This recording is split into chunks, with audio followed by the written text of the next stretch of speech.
We have learned that Venezuelan President Hugo Chavez has died at age 58. He's been battling cancer for a couple of years.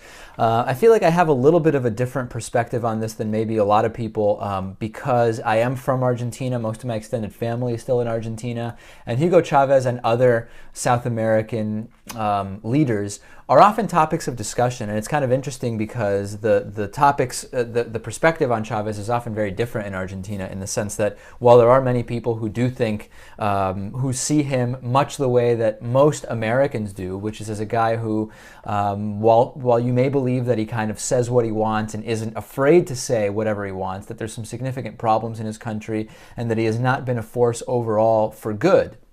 At the same time, there are many people in Argentina who do have that kind of point of view, but it's very common in a way that I don't think is really casual discussion here in the U.S. to discuss Hugo Chavez and to discuss Venezuela. And knowing a lot of people who live there and have been there, I'm very curious to see what's going to happen here. 14 years Chavez was president. I think that one interesting aspect of the next couple of years, or even the next 6 months, is Venezuela was one of the few places that loosely could be considered an ally of Iran. And Iran is a country that also now is, I guess we could say, on the brink of escalating conflict with the U.S. and U.S. allies.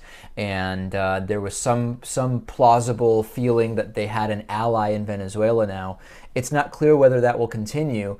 It's not clear whether whoever is elected in the election to be called within 30 days in Venezuela will continue what is somewhat of an ally type situation with Iran, or whether they will not. I think it's interesting that in recently now we've seen the death of Kim Jong-il in North Korea and now of Hugo Chavez in Venezuela, two of a handful of the leaders with which the U.S. has not particularly positive relationships. Now, the Wall Street Journal has reported, and it's kind of a conventional wisdom, that Nicolas Maduro will be the successor until the election is called, which will be within the next 30 days.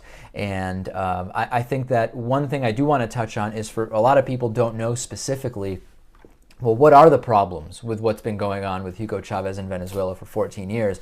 And I have here, I actually just received it. This is the Human Rights Watch World Report from 2013.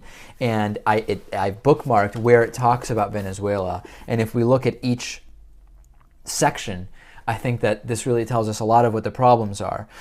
In 2004, Chavez and his legislative aides conducted a political takeover of the Supreme Court when it comes to judicial independence, freedom of media. The Chavez government has expanded and abused its powers to regulate the media. Human rights defenders. The Chavez government has intensified its efforts to marginalize the country's human rights defenders by repeatedly accusing them of seeking to undermine democracy with support of the U.S. government.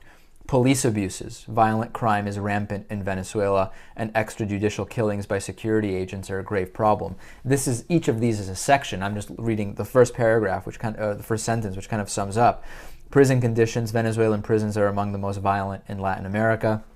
Labor rights. The National Electoral Council has the power to organize and certify all union elections, violating international standards that guarantee workers the right to elect representatives in full freedom. And key international actors. Venezuela has increasingly rejected international monitoring of its human rights record, rejecting binding rulings of the Inter-American Court of Human Rights. So on every aspect, key international actors, labor rights, police, prisons, human rights, freedom of media, and judicial independence, Human Rights Watch's latest report shows why we have serious problems in Venezuela. And the most interesting question for me now will be, after the initial reaction to the death of Hugo Chavez subsides, what is going to happen with every one of those aspects, which really is about what should be most important for any government, which is the people living in that country.